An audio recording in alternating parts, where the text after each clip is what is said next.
الحمد لله الذي بيده تسريف الأحوال وتخفيف الأثقال، وصلى الله على سيد الهادين إلى محاسن الأفعال وعلى آله وأصحبه وأزواجه وأهل بيته المضارعين في الصفات والأعمال. أما بعد، فأعوذ بالله من الشيطان الرجيم. بسم الله الرحمن الرحيم. ولله على الناس حج البيت من استطاع إليه سبيلا ومن كفر فإن الله غني عن العالمين. وقال النبي صلى الله عليه وآله وسلم: لا يؤمن أحدكم حتى أكون أحب إليه من والده وولده والناس أجمعين. إن الله وملائكته يصلون على النبي يا أيها الذين آمنوا صلوا عليه وسلموا تسليما. اللهم صل على سيدنا ومولانا وحبيبنا وطبيبنا وشفيعنا وآقانا ومولانا محمد وبارك وسلم عليه. اللهم صل على سيدنا ومولانا محمد وعلى آل سيدنا ومولانا محمد وبارك وسلم عليه. صدق اللہ العظیم. حمد و ثنا کے بعد لاکھوں اربوں خربوں درود و سلام آقا دو جہاں، رحمت دو عالم، شفیع المذنبین، نور مجسم، ہادی عالم، شفیع المذنبین، محبوب رب ذوالجلال، صاحب الحسن والجمال، جناب نبی کریم حضرت محمد مصطفیٰ احمد مجتبیٰ صلی اللہ علیہ وآلہ وسلم کی ذات بابرکات پر، جس کے طفیل اللہ کی ذات عالی نے ہم سب کو انسان بنائے، اور انسان بنانے کے بعد اللہ نے ہم سب کو ہدایت نصیب فرمائی، قرآن کی نعمت عطا فرمائی. اس پیاری مقدس اعلیٰ عرفہ بلند پیاری ذات جناب نبی کریم صلی اللہ علیہ وآلہ وسلم پر اللہ اپنے فضل سے لاکھوں اربوں خربوں لا تعداد بے شمار اللہ اپنی رحمتیں کاملہ نازل فرمائے، اور اس امت کی طرفوں اللہ کی ذات عالی اپنے پیارے محبوب علیہ السلام کو جزائے خیر عطا فرمائے، جس پیارے نبی نے اس امت کی خاطر قربانیاں دیں اور اس امت کو سیدھا راستہ دکھایا. میرے بزرگوں اور بھائیوں اور دوستوں، جس طرح کے پچھلے جمعے عرض کیتا سی کہ حج دے مہینے چل رہے ہیں، تقریباً 3 مہینے حج دے شمار ہوندے نے. شوال مکمل، ذی قعدہ مکمل، اور ذی الحجہ دے 10 دن 13 دن تک 12 تک تقریباً قربانی بھی چلتی. تو لہٰذا حج دے کچھ فضائل آئے سن پچھلے جمعے. اس جمعے جڑا اصل مقصد ہے وہ یہ بیان کرنا ہے کہ حج کس بندے تے فرض ہے، وہ فرض ہو جائے بعدوں اگر وہ نہ کرے تو اس بندے دے بارے وعید کیڑی کیڑی ہے. اللہ دے محبوب علیہ السلام نے اس بندے دے بارے کنی سخت وعید بیان کی تھی، یہ دسنا ہے. اور تیسری گل یہ مطمع نظر ہے کہ حج دا سفر، عمرے دا سفر اے انسان نو قبر یاد دلواندا ہے، جنازہ یاد دلواندا ہے، انسان نو میدان محشر یاد دلواندا ہے، اور ایہو حج دا سفر عاشقانہ سفر ہے، محبت والا سفر ہے۔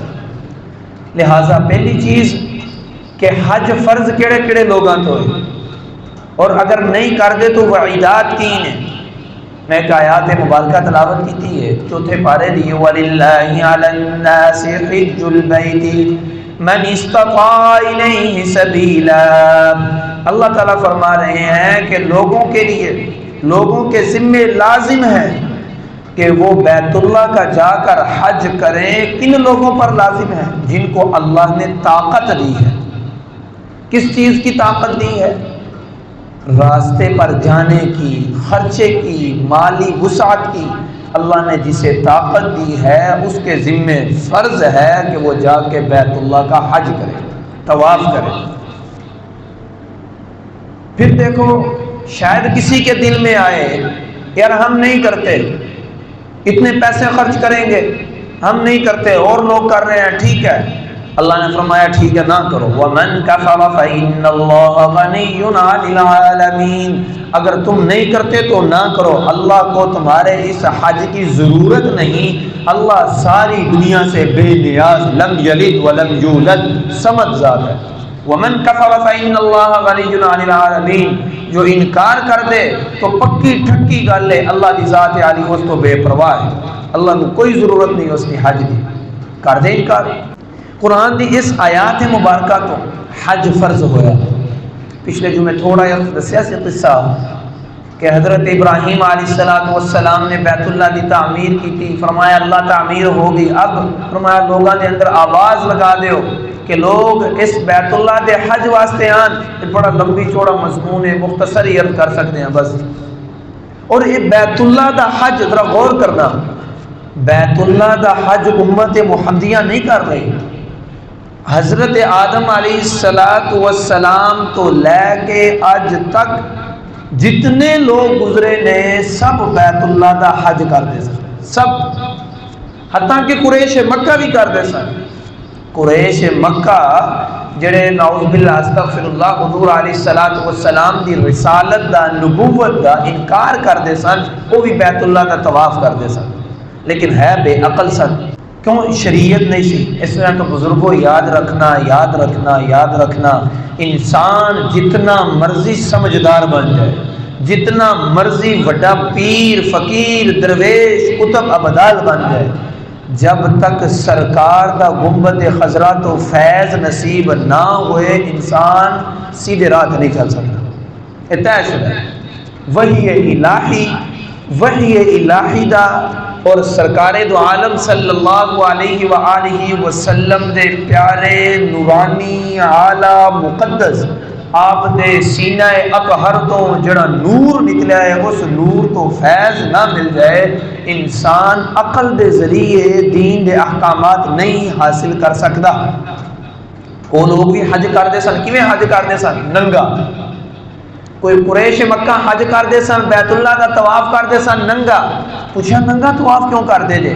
کہندے سن لے تسی تے کملے جے، ایہو کپڑے پا کے اسی کردے ہاں گناہ، ایہو کپڑے پا کے کیتا گناہ، اور ایہو کپڑے پا کے اسی جائیے بیت اللہ دے اندر اور بیت اللہ دا طواف کریے، یہ ساڈی غیرت گوارا نہیں کرਦੀ۔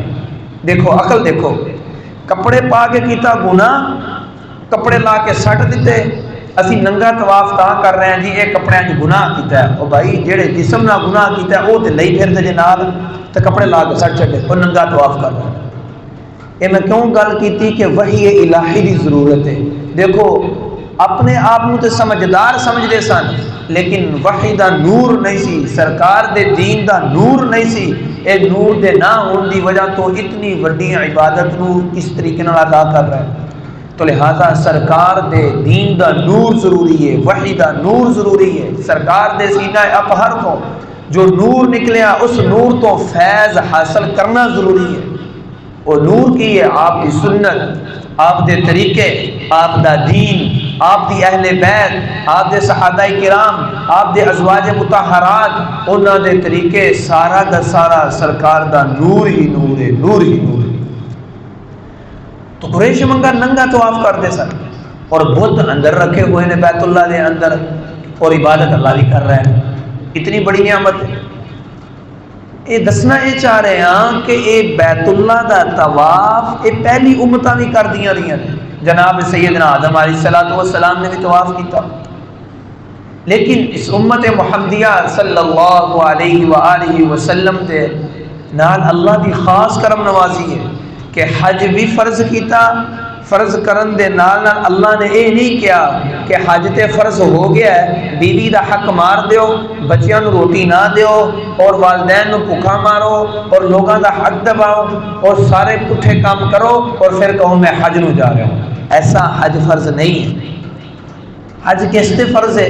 فرمایا اگر حقوق اللہ دا خیال ہے تو نال حقوق العباد دا بھی خیال ہے، اللہ دا بھی حق ادا کرے، بندیاں دا بھی حق ادا کرے، پھر ہے مزہ۔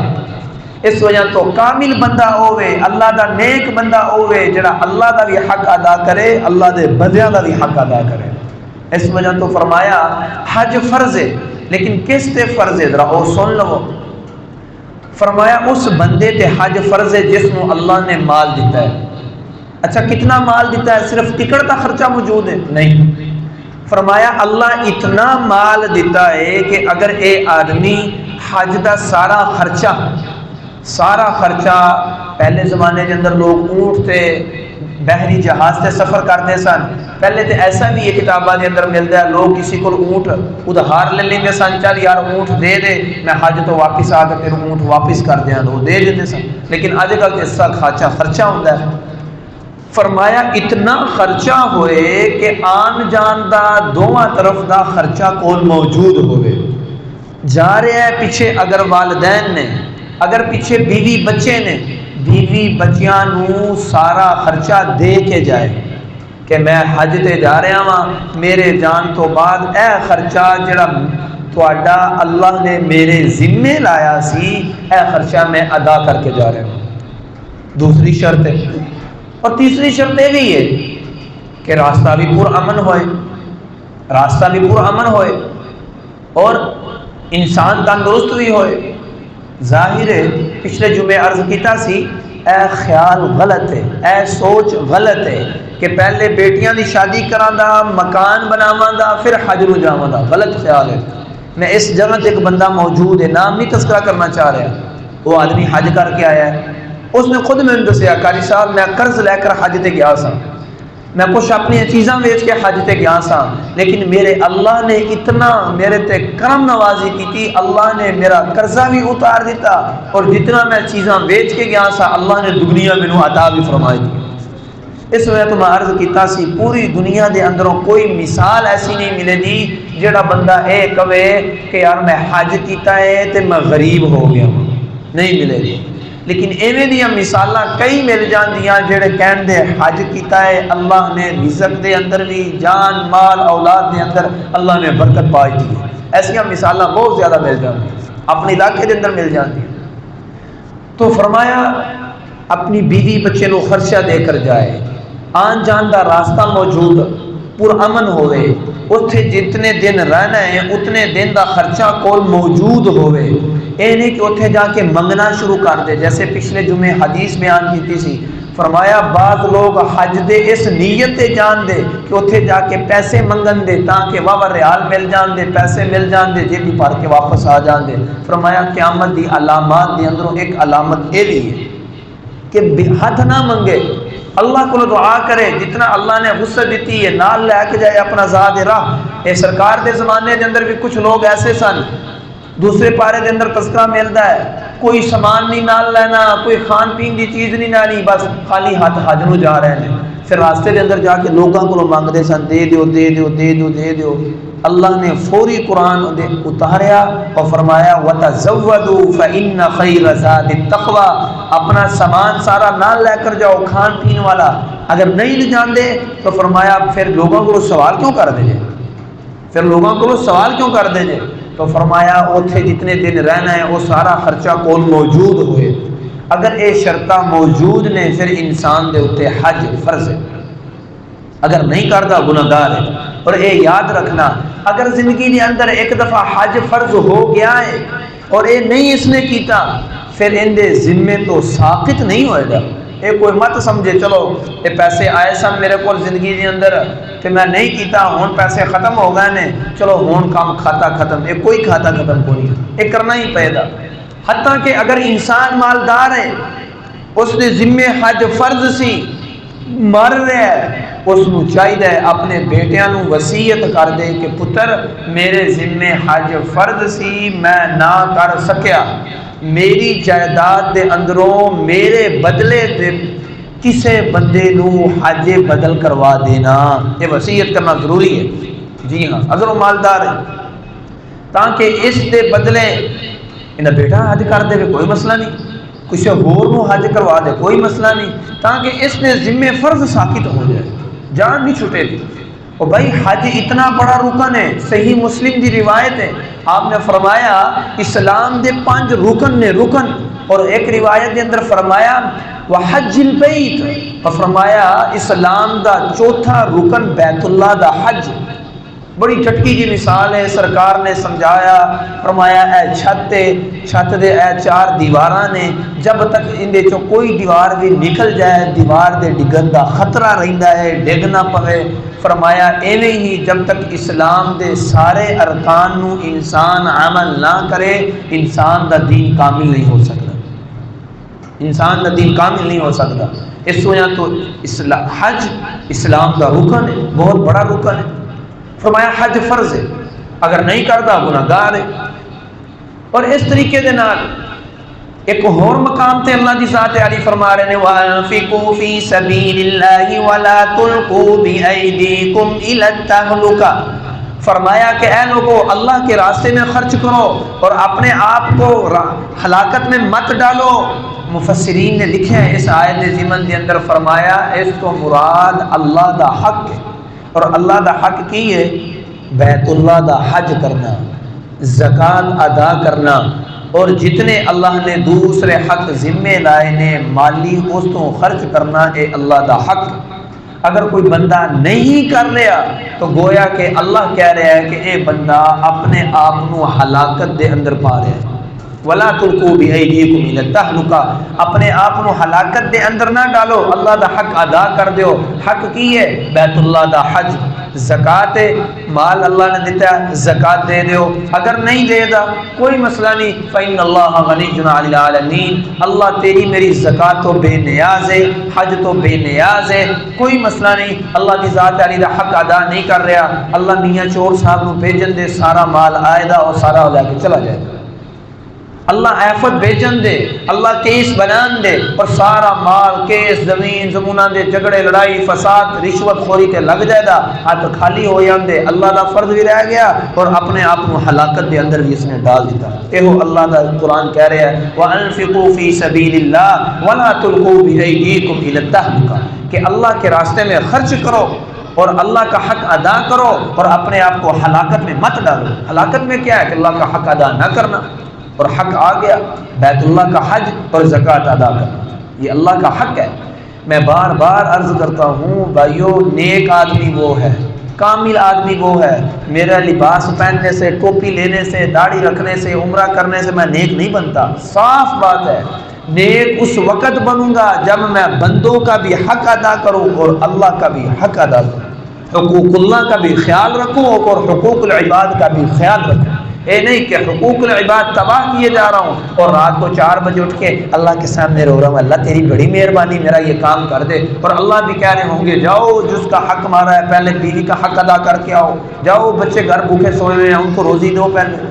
تو بھائی اچھا انسان وہ ہے حقوق اللہ اور حقوق العباد دونوں کا خیال رکھے۔ جب حج فرض ہو جائے پھر نہ کرے، اب ذرا وعیدات سن لیں۔ میں نے عرض کیا تھا جمعے کا موضوع ہے جس پر حج فرض ہو گیا بعد میں نہ کرے اور اس کے متعلق وعیدات کیا ہیں۔ در منصور کے اندر ایک حدیث مبارکہ ہے، نقل کرنے والے جناب سیدنا ابن عمر رضی اللہ تعالی عنہ ہیں۔ آپ فرماتے ہیں جس بندے کے پاس مال تھا اور ساتھ ساتھ اللہ نے وسعت بھی دی، صحت بھی دی، اس کے باوجود اس نے حج نہ کیا، قیامت والے دن اللہ کے دربار میں حاضر ہوگا اور اس کی پیشانی میں لکھا ہوگا کافر کافر کافر کافر۔ پہچانا جائے گا کہ اس نے اللہ کے حکم کو ضائع کر دیا، اللہ کے حکم کو ضائع کر دیا۔ اس لیے میں نے شروع میں کہا ومن کفر، جو انکار کر دے حج کا کہ حج ہے ہی کوئی نہیں، ایویں مولویاں دے تسلے بنائے ہوئے نے، کوئی چکر ہی کوئی نہیں، کر لاں دے، فرمایا فإن اللہ غنی عن العالمین، اللہ تیرے حج سے، تیرے طواف سے، تیرے مال سے بے نیاز ہے، جاتا ہے جا، تباہ و برباد ہوتا ہے تو جا، اللہ کی تیری کوئی ضرورت نہیں، کوئی ضرورت نہیں۔ ومن کفر فإن اللہ غنی عن العالمین۔ تو فرمایا قیامت والے دن اس کی پیشانی پر لکھا ہوگا کافر، کہ حج کا انکار کرنے والا۔ ہاں ویسے نہ کر سکا، گناہگار ضرور ہے، اے نہ سوچنا کہ یار میں انکار تے نہیں کردا لیکن اللہ توفیق دے دا تے میں چل دیاں گا۔ او بھائی کبھی کسی نے یہ کہا کہ میری دکان موجود ہے، اللہ توفیق دے دا میں دکان کھولنا، اس وقت تو سب جاتے ہیں۔ اللہ کے حق کی باری آئی، اللہ توفیق دے دا میں کرنا دا۔ بھائی اللہ نے تجھے صحت دی، اللہ نے تجھے مال دیا، گویا کہ اللہ نے تجھے توفیق دے دی، توفیق اللہ نے دے دی، اب انسان کا اپنا عمل ہے تو وہ جائے گا اللہ کی طرف۔ پہلی روایت۔ دوسری روایت جناب سیدنا ابو امامہ رضی اللہ تعالی عنہ، آپ فرماتے ہیں اور فرماتے ہیں سرکار دو عالم صلی اللہ علیہ وآلہ وسلم نے ارشاد فرمایا، جس انسان کو اللہ نے مال دیا، صحت دی اور اس کے ساتھ ساتھ اللہ نے وسعت دی، وہ حج پر جا سکتا ہے، تو فرمایا وہ حج کو نہ گیا اور مر گیا، سرکار نے فرمایا مجھے اس کی کوئی پرواہ نہیں، یہ آدمی یہودی مرے یا عیسائی مرے، مرتا ہے تو مر جائے، مجھے اللہ کے رسول کو اس کی کوئی پرواہ نہیں۔ اور حضرت عمر رضی اللہ تعالی عنہ آپ نے فرمایا، آپ فرماتے ہیں 3 مرتبہ فرمایا اللہ نے مال دیا، اللہ نے صحت دی اور حج کرنے نہ گیا، فرمایا یہ یہودی مرا، یہ یہودی مرا، یہ یہودی مرا، یہ عیسائی مرا، یہ عیسائی مرا، یہ عیسائی مرا، یہ حضرت عمر رضی اللہ تعالیٰ نے فرمایا۔ اور آپ نے اپنے زمانہ خلافت کے اندر ساری جگہ خط لکھا اور اپنے گورنروں کو بھیج دیا، فرمایا جس کے ذمے حج فرض ہے اگر وہ حج نہیں کرتا اس سے ٹیکس لیا جائے، وہ ٹیکس دے۔ گویا کہ حضرت عمر یہ کہنا چاہ رہے ہیں جو حج نہ کرے وہ گویا کہ کافر ہو گئے، ٹیکس دے۔ اصل میں ٹیکس مسلمانوں کے اوپر نہیں ہے، کافروں کے اوپر ہے، جزیہ، لیکن آج ہم بھی ادا کر رہے ہیں بامر مجبوری۔ تو فرمایا حضرت عمر رضی اللہ تعالیٰ عنہ فرماتے تھے یہ ٹیکس ادا کرے، ٹیکس دے جو حج بیت اللہ نہیں کر رہا، اور اللہ نے طاقت بھی دے رکھی ہے۔ 2 حدیث مبارکہ۔ تیسری حدیث مبارکہ جناب سیدنا علی رضی اللہ تعالیٰ عنہ، آپ بھی یہی حدیث نقل کرتے ہیں اللہ کے حبیب صلی اللہ علیہ وآلہ وسلم سے۔ آپ نے فرمایا کہ اللہ کے محبوب نے ارشاد فرمایا، اللہ نے جسے طاقت دی اور وہ حج کو نہ گیا، اللہ نے مالی وسعت بھی دی، حج کو نہ گیا، اللہ کے نبی نے ارشاد فرمایا وہ اگر مرتا ہے تو مر جائے، وہ یہودی مرا، وہ عیسائی مرا، مجھے اس کی کوئی پرواہ نہیں۔ یہ وہی اللہ کے محبوب علیہ الصلوۃ والسلام ہے کہ ایک کافر کا جنازہ جا رہا تھا، اللہ کے محبوب علیہ الصلوۃ والسلام رو پڑے، فرمایا یا رسول اللہ رو کیوں رہے ہو؟ فرمایا کہ میرا یہ ایک امتی آج یہ بغیر کلمے کے دوزخ میں چلا گیا۔ یہ وہی پیارے نبی ہیں، لیکن اللہ کے حق کی بات آئی تو اللہ کے نبی نے بھی فرمایا اگر یہ کافر مرتا ہے تو مر جائے، مجھے اس کی کوئی پرواہ نہیں۔ اتنی سخت وعید ہے، اتنی سخت وعید ہے بیت اللہ کے حج کے متعلق۔ اور جناب سیدنا ابن عمر رضی اللہ تعالی عنہ، آپ سے بھی یہی حدیث مبارکہ اس قسم کی منقول ہے۔ آپ بھی فرماتے ہیں کہ اللہ نے جس کو مال دیا، مال کے باوجود اس نے اگر حج نہ کیا، ایک حدیث میں 3 الفاظ زیادہ ہیں، فرمایا پیسے دیے، کوئی ظاہری مجبوری بھی نہیں تھی، مجبوری کوئی نہیں تھی، سستی۔ دوسری فرمایا ظالم بادشاہ بھی نہیں تھا جو حج سے روک دیتا، حج پر یہ تو حج تے نہیں جانا روک دیتا، ایسا مسئلہ بھی نہیں تھا۔ اور فرمایا بیماری بھی نہیں تھی، ظاہری مجبوری بھی نہیں تھی، بادشاہ کی طرف سے، حکومت کی طرف سے بھی کوئی رکاوٹ نہیں تھی، اور ساتھ ساتھ بیماری بھی نہیں تھی، مجبوری، حکومتی رکاوٹ اور بیماری۔ فرمایا اللہ نے جسے یہ دی، اس کے باوجود اگر اس نے حج نہ کیا، اللہ کے محبوب فرماتے ہیں یہ یہودی مرا، یہ عیسائی مرا، مجھے اس کی کوئی پرواہ نہیں۔ حضرت ابن عباس رضی اللہ تعالیٰ عنہ کے شاگرد حضرت طاؤس سعید بن جبیر رحمۃ اللہ علیہ تعالیٰ، یہ تابعی ہیں، سرکار کے صحابہ کے شاگرد ہیں، یہ فرماتے ہیں اگر ہمیں پتہ چل جائے کہ ایک آدمی مر گیا اور مجھے پتہ چلے کہ اس کے ذمہ حج فرض تھا، اس بندے نے حج ادا نہیں کیا، ہم اس آدمی کا جنازہ پڑھنے کے لیے تیار نہیں ہیں۔ کیوں؟ اس نے اللہ کے حق کو ضائع کر دیا، اللہ کے حق کو ضائع کر دیا۔ اتنی سخت وعید ہے حج کے متعلق۔ اس لیے بھائیو، جب حج فرض ہو جائے انسان کو فوری کوشش کرنی چاہیے کہ اپنے اسبابی درجے کے اندر حج کرنے کی تیاری شروع کر لے۔ اب تو ایک حکومتی معاملات ہیں، درخواست نکلے نہ نکلے، بس میرے اختیار میں یہ ہے کہ حج فرض ہو گیا، میں درخواست دے دوں، اس کے بعد درخواست نکلے یا نہ نکلے، اب میں اللہ کے دربار عالی میں مجرم نہیں ٹھہروں، کیونکہ میرے اختیار میں نہیں ہے۔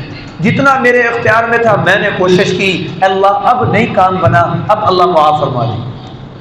ہاں پیسے موجود ہیں، کوشش بھی نہیں کر رہا، عیاشی کر رہا ہے، پھر اللہ کے دربار میں یہ مجرم ٹھہرے گا۔ اور یہاں ایک مسئلہ بھی سمجھ لے، فرضی حج تو ادا کر لیا لیکن نفلی حج کر رہا ہے، لیکن ساتھ جھوٹ بول رہا ہے، حکومتی کوئی کاروائی ہے، حکومت پوچھتی ہے جب دوسری مرتبہ حج پر جائیں تو پوچھتی ہے کہ آپ کا پہلا حج ہے یا دوسرا حج ہے۔ ہمارے بعض دوست احباب حج پر جانے کے لیے کہہ دیتے ہیں نہیں ہمارا پہلا حج ہے، حالانکہ دوسرے حج پر جا رہے ہوتے ہیں۔ بھائی یہ گناہ کا کام ہے، تم جا بڑی عبادت کے لیے لے ہو لیکن جھوٹ بول کے جا رہے ہو، یہ تم گناہ کر رہے ہو۔ صاف کہہ دو بھائی یہ میرا دوسرا حج ہے، نفلی حج ہے، اللہ کی طرف سے تو فرض نہیں ہے، اللہ نے تو فرض نہیں قرار دیا، تو فرمایا یہ جھوٹ بول کے جا رہا ہے، یہ بھی گناہ کا کام کر رہا ہے۔ اور یہ بات کا خیال رکھا جائے، ایک دفعہ اگر فرضی حج ادا کر دیا ہے، اس کے بعد میں اور آپ دیکھیں کہ میرے ذمے جس کا حق ہے میں اس حق کو پہلے ادا کروں، نفلی حج نہ کروں، عمرہ نہ کروں۔ میرے ذمے اگر کسی کا حق ہے، میں نے قرض دینا ہے، میں قرض پہلے دوں، نفلی حج بعد میں کروں۔ میری بیوی گھر میں بھوکا مر رہی ہے، میں نفلی حج پہ جا رہا ہوں، اللہ کے دربار عالی میں یہ حج مردود ہے۔ میرے بچے بھوکے ہیں، میں عمرے پہ جا رہا ہوں، اللہ کی بارگاہ میں یہ عمرہ مردود ہے۔ صاف بات ہے، حقوق اللہ اور حقوق العباد دونوں کا خیال رہے، یہ نہیں کہ میں نے کسی کے پیسے چرائے اور میں حج کو جا رہا ہوں۔ یہ میں نے پچھلے جمعے بھی عرض کیا تھا، اب بھی صاف کھری کھری بات ہے، یہ مت کوئی سمجھے کہ اللہ کے نبی نے فرمایا جو حج کر کے آ جائے اللہ اس کے سارے گناہ معاف کر دیتے ہیں، واپس آئے اور زیادہ چھری تیز کر لے اور لوگوں کو لوٹنا شروع کر دے، قطعاً یہ مطلب نہیں ہے۔ حج کرنے کا مقصد یہی ہے کہ انسان کی زندگی بدل جائے، بس۔ مکہ جانے کا مطلب یہ ہے کہ اللہ کے احکامات میرے سینے میں آ جائیں۔ مدینہ المنورہ کی زیارت کا مقصد یہ ہے سرکار کی محبت، سرکار کا طریقہ، سرکار کی سنت میرے سینے کے اندر اس کا نور آ جائے اور سرکار کی سنت میرے جسم کے اندر رچ پس جائے، یہ ہے حج اور عمرے کا مقصد۔ اگر حاصل ہے تو پھر تو میرے بھائی اللہ کا شکر ادا کر، دلی کیفیت بدل گئی ہے اللہ کا شکر ادا کر، نہیں بدلی پھر توبہ اور استغفار کر اور اللہ سے دعا کر، اے اللہ تو مجھے دوبارہ توفیق دے، دوبارہ اسباب دے، میں تیرے گھر کی زیارت کو آؤں اور تو اے اللہ میری زندگی کو بدل دے، یہ ہے مقصد۔ اور پھر ایک اور حدیث مبارکہ میں آتا ہے، فرمایا جس آدمی کے اوپر حج فرض ہو گیا، حج فرض ہونے کے بعد اس نے کسی دنیا کے کام کی وجہ سے، دنیاوی مقصد کی وجہ سے حج پہ نہ گیا، کہا یار چلو میرا یہ کام ہے، یہ کام ہو جائے پھر میں حج پہ جاؤں گا، فرمایا اس کا یہ کام بھی نہیں ہوگا، اس کا یہ کام بھی نہیں ہوگا اور لوگ بیت اللہ کا حج کر کے آ بھی جائیں گے اور یہ ویسے کا ویسے ہی بیٹھا رہے گا اور جو گئے ہیں اللہ ان کے سارے کام خود بخود ہی بنا دیں گے۔ اور بھائیو اللہ کو نہیں پتا یہ کس کا کام کر رہا ہے، اللہ کو پتہ ہے نا کہ یہ میرے گھر میں آیا ہوا ہے۔ یار میں آپ کو ایک اپنا واقعہ سناتا ہوں، میرے ایک عزیز رشتہ دار، قریبی رشتہ دار بیمار ہو گیا، زیادہ بیمار ہو گیا، میں مدرسے میں تھا، مجھے بتایا، میں رو پڑا، میں نے کوئی بات نہیں کی، سر رکھا سجدے کے اندر اللہ کے سامنے، میں نے کہا اے اللہ میں تیرا مہمان تیرے دین کے لیے نکلا، اللہ یہ کیسے ہو سکتا ہے کہ وہ بیمار ہو اور مر جائے، اے اللہ میں اس کو امانت چھوڑ کے آیا تھا، میں گھر جاؤں مجھے صحیح ملے۔ اللہ کا کرنا، اللہ کے سامنے آنسو نکلے۔ جس مریض کے بارے ڈاکٹر کہہ رہے تھے کہ یہ مر جائے گا، وہی مریض کو اللہ نے تندرست کر دیا اور آج تک وہ زندہ ہے۔ بھائی اللہ کو نہیں پتا یہ کس کے کام میں بیت اللہ میں گیا ہوا ہے، اللہ کو نہیں پتا یہ مدینہ میں کس مقصد کے لیے گیا ہوا ہے۔ بھائی تو اس مقصد، دنیا کے مقاصد کو چھوڑ دے، اس مقصد کے لیے چلا جا، اللہ تیرے دنیا کے سارے کام خود بخود بنا دے۔ تو فرمایا حج پر جانا۔ اور پھر میرے محترم، حج ایسی چیز ہے، یہ تو مختصر وعیدات آ گئی۔ دیکھو یار، کوئی بادشاہ کسی کو کہہ دینا یار تینوں میں تیری کوئی لوڑ نہیں، مینوں تو جا چلا جا، اسی ڈرن لگ پے یار کام خراب ہے، ہوں ساڈا بوس ناراض ہو گیا ہے، ہوں پیسے کو نہیں ورنے جیب کے اندر، ہوں کام خراب ہے۔ تو یار جس بندے کے بارے اللہ کہہ دیں تو یار تیری مجھے ضرورت نہیں، تو یار پریشان ہونا چاہیے یا نہیں ہونا چاہیے؟ خود سوچ لو یار۔ تو جو حج نہیں کر رہا، اللہ اسے کہہ رہے ہیں یار تیری مجھے کوئی ضرورت نہیں ہے، تو میرے کاموں سے فارغ ہے۔ پھر حج کا مقصد کیا ہے؟ میں نے پہلے بھی دہرایا، ایک اور مقصد بھی ہے۔ مقصد یہ ہے کہ ہم اللہ، اس کے محبوب علیہ الصلاۃ والسلام کے احکامات پر عمل کریں اور سرکار دو عالم صلی اللہ علیہ وآلہ وسلم کے قریب ہو جائیں۔ ایک غریب آدمی پاکستان میں رہا ساری زندگی، لیکن ساری زندگی نماز پڑھتا رہا، اللہ کا حق ادا کرتا رہا، جتنی اللہ نے وسعت دی نماز پڑھا، روزہ رکھا، اور عمرہ نہ کر سکا، حج نہ کر سکا۔ اللہ کی قسم، اللہ کی قسم، اللہ کی قسم، یہ غریب آدمی پاکستان میں بھی رہ کر سرکار دو عالم صلی اللہ علیہ وآلہ وسلم کے گنبد خضرا کے قریب ہے۔ اور ایک آدمی بیت اللہ کا طواف بھی کر آیا، مدینۃ المنورہ کی زیارت بھی کر آیا، لیکن زندگی نہ بدلی، سرکار کی سنت کا نور چہرے پر نہ آیا، سینے میں نہ آیا، لوگوں کے ساتھ برا رویہ، خاندانی معاملات خراب، رشوت خوری، بدکاری، زناکاری۔ اگر بھائی یہ تو نے دور نہیں کیے، تو جتنے مرضی، میں اور آپ جتنے مرضی عمرہ حج کر لیں، ہم قریب رہ کر بھی سرکار کے دور ہیں۔ بھائی اصل مقصد تو اتباع ہے۔ میں نے پہلے عرض کیا پچھلے جمعے، حضرت ابن عباس رضی اللہ تعالیٰ عنہ اسی ڈر کی وجہ سے مکہ المکرمہ چھوڑ کے طائف چلے گئے کہ یار کاش مجھ سے کوئی مکہ کے اندر غلطی نہ ہو جائے، گناہ نہ ہو جائے، میرے اللہ ناراض نہ ہو جائے۔ آپ نے مکہ چھوڑا، طائف چلے گئے، طائفی مدرسہ بنایا، طائفی میں قبر بنی اور وہیں آپ مدفون ہوئے۔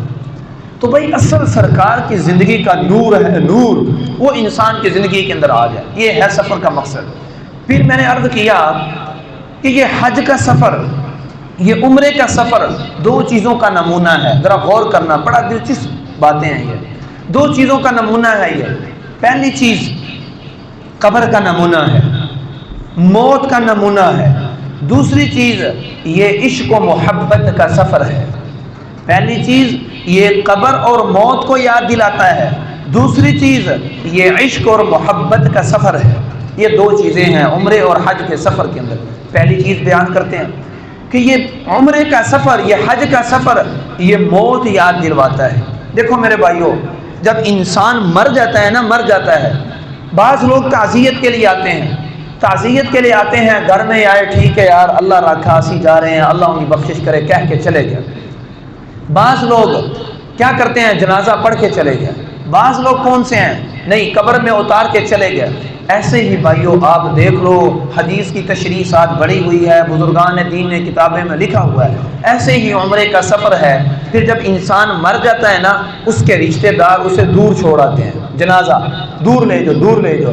فرمایا ایسے ہی جب انسان بیت اللہ کی طرف جاتا ہے تو بیت اللہ کی جاتا ہے، کچھ لوگ آتے ہیں گھر میں ملتے ہیں، کہتے ہیں ٹھیک ہے یار اللہ کے خیر خرید نہ لے جائے۔ کچھ لوگ زیادہ سے زیادہ کیا کرتے ہیں، صرف اسٹیشن پر پہنچا دیا، ایئرپورٹ پر پہنچا دیا، ٹھیک ہے چلے گئے۔ کچھ لوگ ایسے بھی ہیں ساتھ بھی جاتے ہیں، طور تک جاتے ہیں ساتھ۔ فرمایا یہ ایسے ہے کہ کچھ لوگوں نے جیسے صرف گھر میں آ کے تعزیت کی، کچھ لوگوں نے جنازہ پڑھا اور کچھ لوگوں نے قبر میں دفن کیا، بس اور فرمایا ایسے ہی جب انسان مر جاتا ہے تو اس کے اپنے رشتہ دار اسے کندھوں پر سوار کر کے کہتے ہیں چل اب دور چلا جا، دور چلا جا، دور چلے جاتے ہیں۔ فرمایا ایسے ہی جب انسان بیت اللہ کی طرف چلتا ہے، اپنے بچوں سے، اپنے رشتہ داروں سے، اپنے اہل خانہ سے دور چلا جاتا ہے، کیوں؟ یہ سوچے کہ آج میں تھوڑی دیر کے لیے دور جا رہا ہوں اور تھوڑی دیر کے بعد میں نے اپنی اولاد، اپنے بیوی بچوں سے ہمیشہ کے لیے قبر کے اندر دور چلے جانا ہے۔ یہ حج کا سفر یاد دلاتا ہے یہ پس منظر، کبھی ہم نے غور نہیں کیا تو بات ذہن میں آئی بھی نہیں۔ پھر فرمایا جب انسان قبر میں چلا جاتا ہے، پھر انسان کے ساتھ دو چیزیں ہیں، دو دوست ہیں انسان کے، یا راحت یا تکلیف۔ فرمایا ایسے ہی انسان عمرے کے سفر پہ، حج کے سفر میں جاتا ہے، بعض دفعہ ایسے ساتھی مل جاتے ہیں سارا سفر میں تکلیف ہی تکلیف، تکلیف ہی تکلیف، اور بعض ایسے ساتھی ہیں کہ نیک ہیں۔ فرمایا ایسے ہی جب قبر میں جاتا ہے تو انسان کا بہترین ساتھی ہوتا ہے نیک اعمال، اور برا ساتھی ہوتا ہے برے اعمال۔ جو ہے نیک ساتھی، اللہ کی ذات عالی کی طرف سے اللہ اسے انسانی شکل دیتے ہیں نیک اعمال کو، وہ مردے کو قبر کے اندر دلاسا دلاتا ہے، اللہ کی نعمتوں کے نظارے کرواتا ہے، اور اس کے لیے راحت اور سکون کا سبب بنتا ہے۔ اور جو ہے برے اعمال، وہ حدیث میں آتا ہے ڈرونی شکل، پیلی آنکھوں والے فرشتوں کی صورت کے اندر قبر کے اندر آ کر انسان کو ڈراتے ہیں، انسان کو ڈراتے رہتے ہیں۔ اور پھر ایک حدیث مبارکہ تو انتہائی سخت ہے، انتہائی سخت ہے۔ فرمایا سرکار دو عالم صلی اللہ علیہ وآلہ وسلم کی ایک حدیث ترمذی کے اندر موجود ہے، آپ نے فرمایا جب آدمی کے اوپر حج فرض ہو جائے، وہ حج کرنے کو نہ جائے، تو فرمایا جب آخری وقت آتا ہے نا موت کے وقت، تو وہ اللہ سے دعا کرتا ہے سأل الرجعۃ عند الموت، اے اللہ تو مجھے اب دنیا میں واپس بھیج دے، اب میں جا کر حج بھی کروں گا، عمرہ بھی کروں گا، صدقہ بھی کروں گا، حقوق اللہ بھی ادا کروں گا، حقوق العباد بھی ادا کروں گا۔ اور فرمایا جب موت آ جائے گی وَلَن يُؤَخِّرَ اللَّهُ نَفْسًا إِذَا جَاءَ أَجَلُهَا، پھر موت آ کے ہی رہے گی، پھر کوئی آگے پیچھے کچھ وقت ہو ہی نہیں سکے۔ اور یہی اللہ کا قرآن کہہ رہا ہے حَتَّى إِذَا جَاءَ أَحَدَهُمُ الْمَوْتُ قَالَ رَبِّ ارْجِعُونِ لَعَلِّي أَعْمَلُ صَالِحًا، کہ انسان یہ کہتا ہے اے اللہ تو مجھے دوبارہ زندہ کر دے، میں حج بھی کروں گا، میں خیرات بھی کروں گا، میں نماز بھی پڑھوں گا، تو مجھے ایک دفعہ دنیا میں بھیج دے بس۔ تو فرمایا اس وقت انسان ساری دنیا کا پیسہ بھی خرچ کر دے، انسان کو زندگی کا ایک سانس بھی دوبارہ نہیں مل سکتا۔ اس لیے بھائیو زندگی بڑی قیمتی ہے، بڑی قیمتی ہے۔ میں ایک مثال دیتا ہوں، میرے پاس ڈالر ہوں، میں اس ڈالروں کی حفاظت کروں گا یا نہیں کروں گا، سنبھال کے رکھوں گا؟ اللہ کی قسم میرے بھائیو ایسے زندگی کا ایک سانس یہ ایک ڈالر ہے، ڈالر۔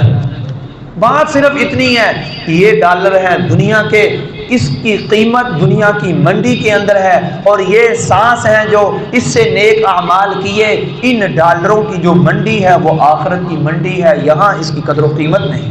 بس میں کسی دکاندار کے پاس جاؤں اور کہوں 1 کلو چینی دے دو، میں اس نے چینی دے دی، وہ کہے گا پیسے دو، میں کہوں گا نہیں تجھے قرآن کی ایک آیت سناتا ہوں چینی دے دے، وہ کہے گا چل چل کام کر مجھے پیسے چاہیے۔ کیوں؟ کیونکہ یہاں قرآن کی وہ قیمت انسان دنیا کے اندر ادا کر ہی نہیں سکتا۔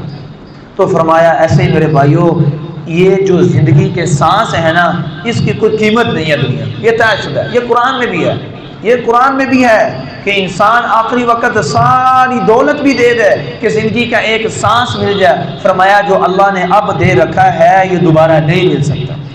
تو فرمایا اس لیے انسان تمنا کرے گا کہ اللہ دوبارہ چلا جا، میں حج بھی کروں گا، فرمایا ایسا کچھ بھی نہیں ہوگا۔ فرمایا ایسے ہی جب انسان جاتا ہے بیت اللہ کی طرف، پھر وہ 2 چادریں پہن لیتا ہے، 2 چادریں پہن لیتا ہے۔ اللہ اس طرف توجہ دلاتے ہیں کہ اے میرے بندے تیری ساری زندگی کی جمع پونجی یہ 2 چادریں ہیں جو تو نے قبر کے اندر لے کر جانی ہے، بس تیری ساری زندگی کی جمع پونجی یہ 2 چادریں ہیں جو تو نے قبر کے اندر لے کر جانی ہے۔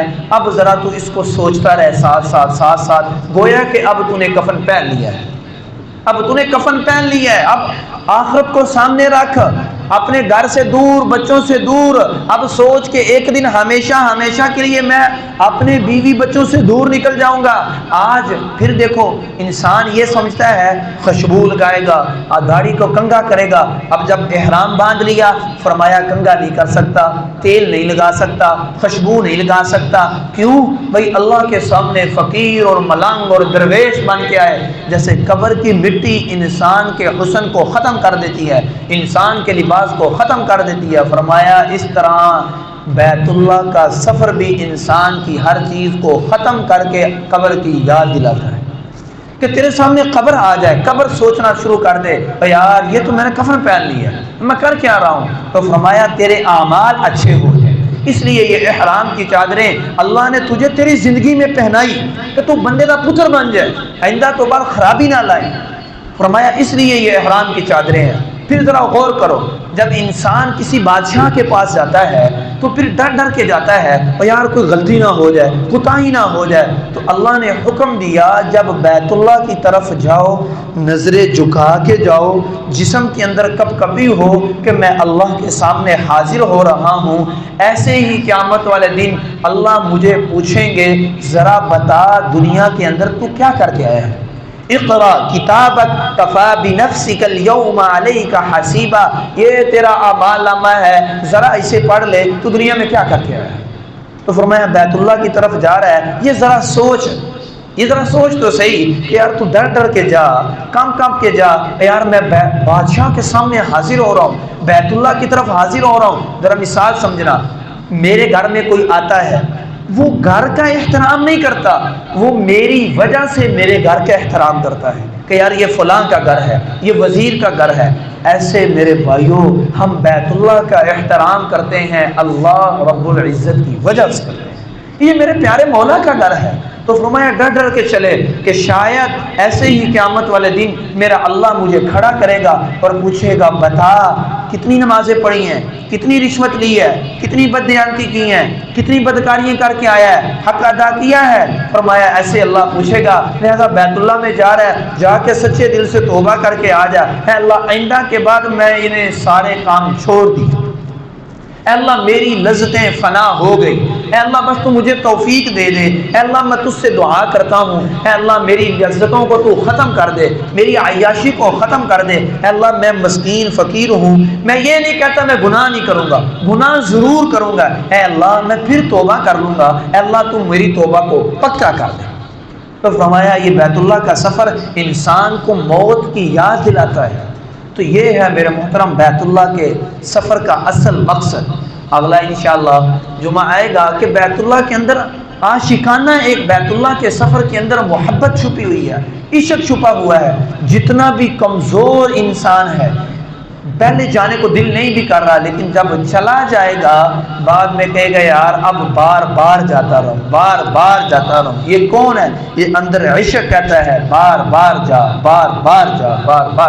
اس کے اندر بھی اگلی جمعے انشاءاللہ حکمت آئے گی، اور انشاءاللہ سرکار دو عالم صلی اللہ علیہ وآلہ وسلم نے جو حج کیا تھا، آخری حج سن 11 ہجری کے اندر آپ نے خطبہ ارشاد فرمایا تھا، حج کا انتہائی قیمتی خطبہ ہے، وہ بہت لمبی حدیث ہے، وہ بھی ساتھ تھوڑا آئے گا۔ اس کے اندر اللہ کے نبی نے بتایا ہے بیوی کے یہ حقوق ہیں، ابے کے یہ حقوق ہیں، اللہ کے یہ حقوق ہیں، میرے یہ حقوق ہیں، جانوروں کے یہ حقوق ہیں۔ اللہ کے نبی نے اپنے حج کے خطبے کے اندر ہر چیز کے حقوق بیان کیے ہیں، ہر چیز کے حقوق بیان کیے ہیں، وہ بھی آہستہ آئے گا۔ اور انشاءاللہ ایسے ہی اب فصل کا موسم چل رہا ہے بھائیو، عشر کا مسئلہ رمضان میں تسلی کے ساتھ عشر کے مسائل بیان ہو چکے ہیں مکمل تقریباً، اب موجود بھی ہیں، وہ بیانات بھی ریکارڈ ہیں، اس سے بھی سن سکتے ہو، ورنہ پوچھ کے بھائی اپنی فصل کا پورا عشر ادا کر دو۔ قرآن کا حکم ہے وَآتُوا حَقَّهُ يَوْمَ حَصَادِهِ کہ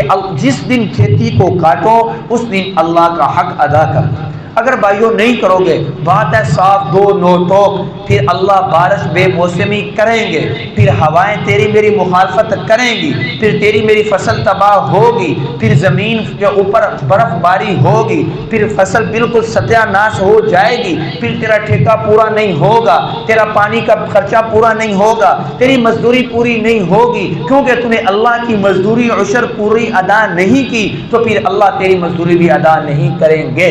یہ طے شدہ بات ہے۔ اب کرنی ہے یا نہیں کرنی وہ ہمارے بھائیوں کی سپرداری ہے۔ اس لیے بھائیوں، جس کی فصل ہے وہ پورا عشر نکالے، عشر نکال کر اللہ کے راستے میں خرچ کرے۔ کسی کو پتہ نہیں، بھائی ہم خدمت کے لیے حاضر ہیں، ہم سے مسائل پوچھے اور جیسے ہم بتائیں اس طرح عمل کرتا جائے اور سیدھا جنت میں چلا جائے۔ بھائی جنت میں جانا آپ کوئی مشکل کام نہیں، انتہائی آسان ہے، انتہائی آسان ہے۔ اللہ کا قرآن کہتا ہے وَأَمَّا مَنْ خَافَ مَقَامَ رَبِّهِ وَنَهَى النَّفْسَ عَنِ الْهَوَىٰ، دوسرے مقام پر وَلِمَنْ خَافَ مَقَامَ رَبِّهِ جَنَّتَانِ، فرمایا جس آدمی نے اپنی خواہشات کو دبا دیا اور اللہ کے سامنے کھڑا ہونے سے ڈر گیا، وہ آدمی جنت میں چلا گیا۔ یہ خواہشات تو انسان کو تباہ کرتی ہیں۔ یہ میری خواہش ہے کہ میں نے عشر نہیں دینا، یہ میری خواہش ہے کہ یار میں نے فلاں سے مال چھیننا ہے، یہ میری خواہش ہے کہ میں نے فلاں کا حق مارنا ہے، یہ میری خواہش ہے کہ میں نے نماز نہیں پڑھنی، میں نے شراب نوشی کرنی ہے، میں نے گانا سننا ہے۔ جس نے خواہشات کو دبا دیا گویا کہ اس کا ایک قدم جنت کے اندر چلا گیا، اور جو اللہ کے سامنے کھڑا ہونے سے ڈر گیا وہ تو پورا ہی جنت میں چلا گیا۔